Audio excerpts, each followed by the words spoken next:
Second है and set number second का second part होने जा रहा है। मैं आपको हमेशा 2 सेटों में प्रश्न पत्र उपलब्ध कराता हूं जो कि प्रैक्टिस पेपर होता है। तो ये सेकंड नंबर है एंड फर्स्ट सेट थोड़ी देर बाद अपलोड कर दी जाएगी, तो आप उसे भी देख करके और फायदा उठा सकते हैं।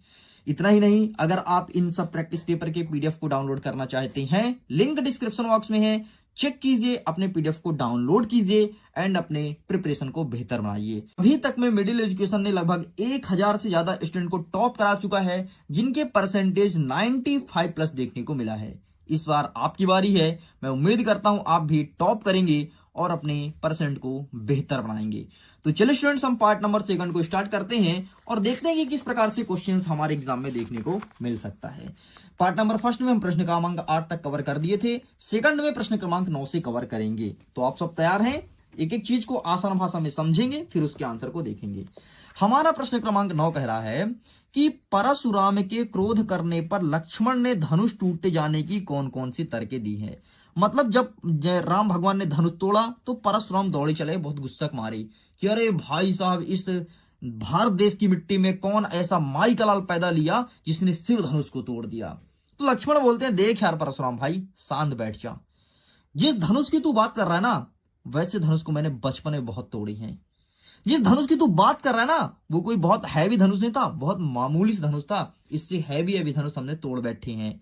जिस धनुष की तू बात कर रहा है ना, वो जर्जर हो चुका धनुष, वो खुद खराब था, हमारे भैया तो बस टच किए और टूट गया। इस प्रकार से उन्होंने तर्क दिया था। बाकी इसका आंसर भी दिखाऊंगा।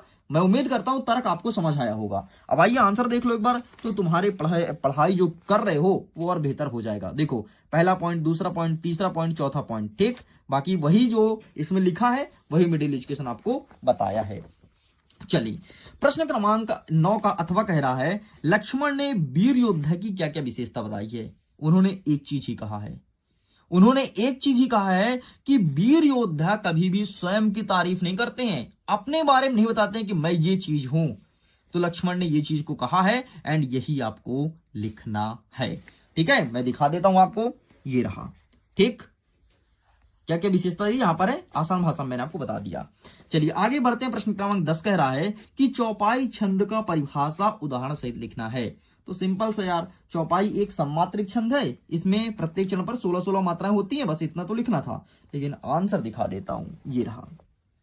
चौपाई एक सममात्रिक छंद है, प्रत्येक चरण में 16-16 मात्राएं होती हैं और अंत में 2 गुरु होते हैं। यदि याद रहे तो लिख सकते हो, नहीं तो कोई दिक्कत नहीं। हाँ, एग्जाम्पल जरूर लिखना। रघुकुल रीति सदा चली आई, प्राण जाई पर वचन न जाई। इसे कहते थे अयोध्या के राजा दशरथ कहते थे कि रघुकुल रीति सदा चली आई, प्राण जाई पर वचन न जाई। मतलब हमारा प्राण चला जाएगा, लेकिन जो हमने वचन दिया था उसको जरूर निभाएंगे। चलिए, इसी का अथवा कहता है कि लक्ष्मण की बातें से परशुराम पर क्रोध क्यों आया। मतलब परशुराम क्रोधित क्यों हो गए। तो लक्ष्मण की बातें सुनकर के वो इसलिए क्रोधित हो गए थे क्योंकि लक्ष्मण ने उनको बहुत भला बुरा सुनाया कि यार तू अपने आप को बहुत महान बता रहा है, तू क्या चीज है, तू मुझे जानता नहीं है। इस प्रकार से उन्होंने बहुत अभद्र भाषा प्रयोग किया था और व्यंग मार करके बोला था, इसलिए वो भड़क उठे थे। बाकी यहाँ पर देख लो, लिखा गया है।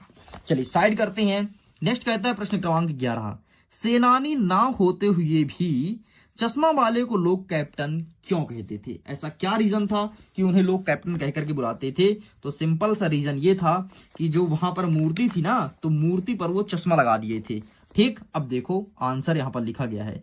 सेनानी ना होते हुए भी चश्मे वाले को लोग कैप्टन इसलिए कहते थे क्योंकि उनके मन में देशभक्ति और देश प्रेम की भावना थी।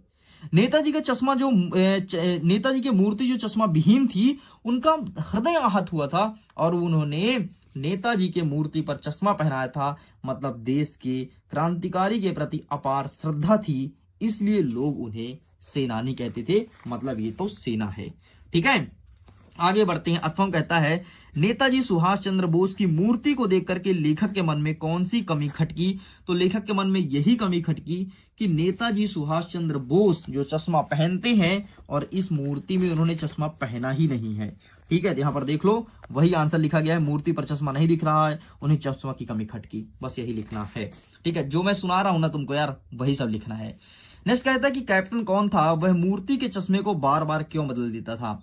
तो कैप्टन कोई नहीं था, कैप्टन एक दुकान वाला था और वो चश्मे को इसलिए बार बार बदल देता था कि जब भी कोई ग्राहक आता था ना तो चश्मा देखता था, क्योंकि चौराहे पर ही मूर्ति लगी थी तो चश्मा डेली पहनाते थे, तो चश्मा देखता था, बोलता था यार जो चश्मा लगा है किस पे, सुभाष चंद्र बोस की मूर्ति पर, वही चश्मा चाहिए। तो वो क्या करते थे, उस चश्मे को निकाल के लाते थे, उनको दूसरा चश्मा पहनाते थे और चश्मे को बेच देते थे, इसलिए बार बार बदल देते थे।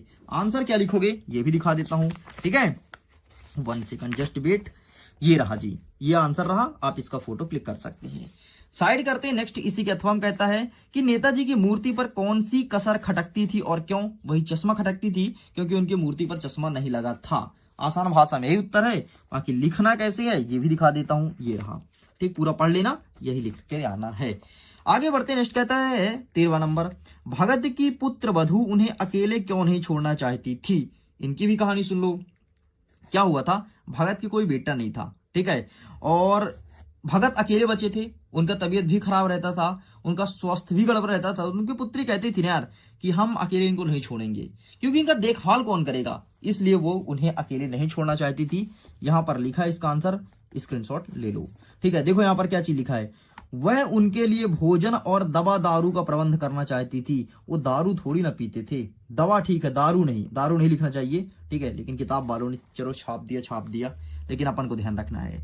अथवा कहता है कि झिलमिल सितारों की रोशनी में नहाया गंतोक लेखिका को किस तरह सम्मोहित कर रहा था? इसका आंसर आप हमें देंगे कमेंट सेक्शन में लिख करके। आपके लिए एक होमवर्क तो होना चाहिए ना यार, होना चाहिए ना, मैं भी तो जानूं तुम्हारी पढ़ाई कितनी चल रही है, तुम कितने प्रिपेयर हो अपने एग्जाम के लिए करे, क्योंकि कल ही एग्जाम है। चलिए आगे बढ़ते हैं। नेक्स्ट हमारा 14 नंबर कहता है कि जयशंकर प्रसाद एंड सूर्यकांत त्रिपाठी निराला की काव्यगत विशेषताएं लिखनी है।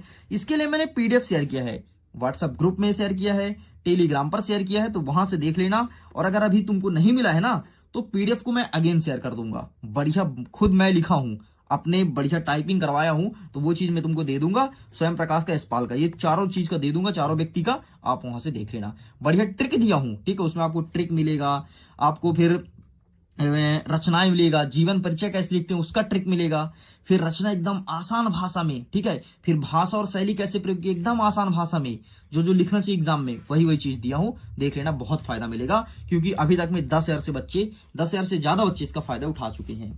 आगे बढ़ते हैं। प्रश्न क्रमांक 16 कह रहा है कि मुहावरे का अर्थ देना है और वाक्यों में प्रयोग करना है, ठीक है, ये भी दिखा देता हूं। पहला नंबर कहता है अक्ल का दुश्मन, दूसरा नंबर कहता है अंगूठा दिखाना, तीसरा नंबर कहता है कि आग में घी डालना, और चौथा बस्ती है, ठीक है। अक्ल का दुश्मन होता है मतलब मूर्ख व्यक्ति, और अंगूठा दिखाना मतलब कोई चीज से इंकार करना है, मना करना है, धोखा देना, और आग में घी डालना मतलब होता है गुस्से को बढ़ाना। तो ये रहा भाई साहब आपके सामने पहला, दूसरा, और आग में घी डालना ये रहा तीसरा, ठीक। तो आप यही सब लिख करके आना है आपको। चलिए साइड करता हूं। नेक्स्ट कहता है कि संधि और समास में अंतर बताइए। क्या होता है संधि और क्या होता है समास? आइए ये भी मैं दिखा देता हूं, ठीक है। कौन सा है? 16 का अथवा है ना, हाँ, तो इसका आंसर मिलेगा आपको, ये रहा, संधि और समास में डिफरेंस बिटवीन संधि एंड समास। इंग्लिश में संधि समास को संधि समास ही कहते हैं, ठीक है। ये रहा 1 2 3 4 है, ठीक है। तो 4 में से चारों आपको अच्छे से कंठस्थ याद कर लेना है।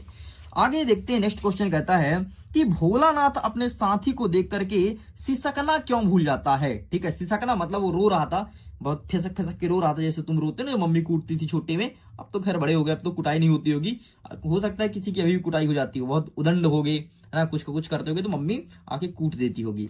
तो जब भोलानाथ की कुटाई होती थी ना तो रोता था बहुत, तो सिसकना क्यों भूल जाता था? वो क्या होता, देखो अपने दोस्तों देखता था ना तो उसको सारी बातें आ जाती थी कि यार हम लोग इस तरह खेलते थे और जाएंगे तो इस तरह खेलेंगे, तो खुशी के मारे रोना भूल जाता था ना। बचपन में तुम्हारे साथ भी ऐसा हुआ, जब मम्मी कूट देती थी तुम रोते रहते थे तो मम्मी खिलौने लाके देती थी, ले बेटा खेल ले, मत रो रे, है ना। तो ये रहा इसका आंसर, स्क्रीनशॉट ले लेना, बाकी वही लिखना जो मैंने आपको बता रखी है।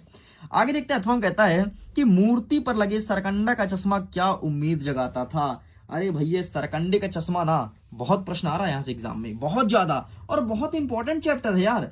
त्रैमासिक छोड़ भाई, तेरे वार्षिक में आएगा यहां से क्वेश्चन, ये सरकंडे वाला, ठीक है। तो ये देखो सरकंडा वाला, ठीक है, और इसका आंसर ये रहा। सरकंडे का चश्मा हलदार साहब को बहुत आनंदित हुए थे और देशभक्ति के लिए रोमांचित हो उठे थे, बस यही लिखना था। आगे बढ़ते नेक्स्ट 18 नंबर क्या कह रहा है, एक सेकंड। 18 नंबर कह रहा है कि काव्यांश का संदर्भ, प्रसंग और अर्थ लिखना है। तो आइए फटाफट हम आपको काव्यांश दिखा देते हैं कि कौन सा पूछा गया है, ठीक है, जो यहाँ पर डाला है क्वेश्चन में वो वाला। तो इसका ये रहा, क्या है, सूर्य समर है ना, तो ये रहा। ठीक, ये रहा आपका संदर्भ, ये रहा प्रसंग, ये रहा भावार्थ, बस इतना तेरे को लिखना था। चलो भाई पेज पलटाते हैं, आगे क्वेश्चंस को देखते हैं। आगे अथवा क्या कहता है, मधुप गुनगुना कर, मधुप गुनगुना कर, मधुप मधुप, ये रहा मधुप वाला, देख लो, ये रहा संदर्भ, ये रहा प्रसंग, ये रहा भावार्थ, इतना आपको लिखना है यहां तक। गॉट इट, इतना कंप्लीट करेंगे। आगे बढ़ते हैं, प्रश्न क्रमांक 19 कह रहा है, निम्नलिखित गद्यांश की संदर्भ प्रसंग अर्थ लिखिए। ठीक है, इस गद्यांश का लिखना है, और गद्यांश का भी दिखा देते हैं कैसे लिखोगे। तो ये रहा संगमरमर वाला, ठीक है, तो आप इसका स्क्रीनशॉट ले लो। और नेक्स्ट क्या कहता है, अथवा में नवाब वाला दिया है ना, तो नवाब वाला भी दिखा देता हूं भाई, तुम सब देख लो, सब देख लो, बस मन ला करके पढ़ते आना। ये देखो तीसरा नंबर नवाब वाला, ठीक है। अब इसे पेज पलट देता हूं, ये रहा संदर्भ प्रसंग और व्याख्या, ये लिखना है तीनों चीज, ठीक है। चलिए नेक्स्ट कहता है हमारा प्रश्न क्रमांक 20वां, नीचे दिए गए अपठित गद्यांश को पढ़ करके और प्रश्न का उत्तर देना है। ठीक है, कोई दिक्कत नहीं, इस गद्यांश को ध्यान से पढ़ो भाई, मैंने पढ़ रखी है, ताजमहल के बारे में लिखा है, ठीक है। और जो प्रश्न पूछा है उसको उत्तर देना है। तो पहला जो प्रश्न पूछा है ना, उसका उत्तर ये रहा ताजमहल और महात्मा गांधी और लोकतंत्र, ये 3 उत्तर लिखना है। जो दूसरा प्रश्न पूछा है ना, उसका उत्तर ये रहा गांधीवाद से लेकर के और सुविधाजनक है, यहां तक लिखना है। अब देखो नेक्स्ट जो तीसरा प्रश्न है ना, जो तीसरा प्रश्न है ताजमहल का क्या महत्व है, तो ये रहा इसका आंसर, यहां से लेकर के लिखते लिखो लिखो लिखो लिखो, यहां तक लिखना है। ठीक, नेक्स्ट कहते हैं जो चौथा प्रश्न है ना, उसका आंसर यहां से लिखना है, कड़वी सच से, ठीक है, यहां तक, और लोकतंत्र की। और जो 5वां उत्तर है ना, जमाना बदलने के लिए क्या आवश्यक है, इसके लिए हमें क्या करना चाहिए, तो जमाना बदलने के लिए इसका आंसर आप स्वयं ढूंढ लीजिए, है ना। इसका आंसर मैं बता देता हूं, ये यहां से है। अब इतना पढ़ लेना यार, हिंट दे दिया हूं, आगे जाओगे तो यहां तक, चलो बता ही देता हूं रे, यहां तक है, लो, है ना। तुमको नहीं तो बोलोगे यार सर एक और बता देते, लो 5वां नंबर कंप्लीट। चलिए आगे बढ़ते हैं, प्रश्न क्रमांक 21 कह रहा कि वार्षिक परीक्षा की तैयारी के लिए पिताजी और माताजी को पत्र लिखना है, ठीक है। नेक्स्ट अथवा कह रहा कि साला शुल्क माफी के लिए आवेदन पत्र लिखना है प्राचार्य साहब को, तो ये भी दिखा देता हूं। एक तो तुमको करना पड़ेगा यार, ठीक है, ये वाला तुमको करना पड़ेगा ऊपर वाला, बाकी नीचे वाला मैं दिखा देता हूं, है ना। भाई कुछ तुम भी करो यार, है ना, सब मैं करके दे दूं तो फिर क्या मतलब, मैं बता देता हूं कैसे कैसे पढ़ना है। चलो ये रहा इसका आंसर, स्क्रीनशॉट ले लो। आगे बढ़ते, नेक्स्ट कहता है 22वां नंबर, पर्यावरण की सुरक्षा के विषय पर माँ बेटे का संवाद लिखना है। मतलब माता और बेटा बात कर रहा है कि मम्मी पर्यावरण की सुरक्षा कैसे की है, तो मम्मी बताती है, सिखाती है, तो ये रहा भैया, ठीक है, ये लिखोगे, फिर आगे ये लिखोगे, ये यहाँ तक। बाकी ये तो तुम अपने से लिख सकते हो, हाँ, जैसे पर्यावरण को बचाना है, तुम मम्मी और मम्मी से, और तुम कैसे बात करोगे, तो बस अपना बात लिख देना, खत्म, इतना सरल था। संवाद का ही पूछना सबसे सरल होता है संवाद। नेक्स्ट कहता है कि आपको रूपरेखा सहित निबंध लिखना है, रूपरेखा भी लिखना है भाई, देख लो, और निबंध भी लिखना है। तो रूपरेखा पहले लिखना, तब निबंध लिखना, तभी जाकर के पूरा नंबर मिलेगा। देखो, सिनेमा पर समाज का प्रभाव, शिक्षित बेरोजगारी, दैनिक जीवन में महंगाई का असर और शिक्षा के क्षेत्र में इंटरनेट की उपयोगिता। भाई दिखा देता हूं, कोई एक तो देखा ही लो तुम, इंटरनेट की उपयोगिता ही देख लो, है ना, कोई भी एक देख लो, बाकी तो तुम तो कर जाओगे, जो तुमको ठीक लगे वो तुम लिख लेना। चलो तो इसको देख लेना यार, ठीक है। अब मुझे ढूंढने में टाइम लगेगा, है ना, कहां पर ये लिखा है, तुम देख लेना, ये तो क्वेश्चन बैंक में अवेलेबल होता ही है। चलिए, तो मैं उम्मीद करता हूँ वीडियो काफी पसंद आया होगा। अगर पसंद आया, बहुत कुछ समझ आया है आपके लिए, क्वेश्चन पेपर जो कि प्रैक्टिस पेपर है फायदेमंद रहा हो, तो प्लीज वीडियो को लाइक करके दोस्तों के साथ शेयर जरूर करना, ताकि उनको भी फायदा मिल जाए। एंड जल्दी मिलेंगे आपके सामने हम सेट नंबर 1 के साथ। Set number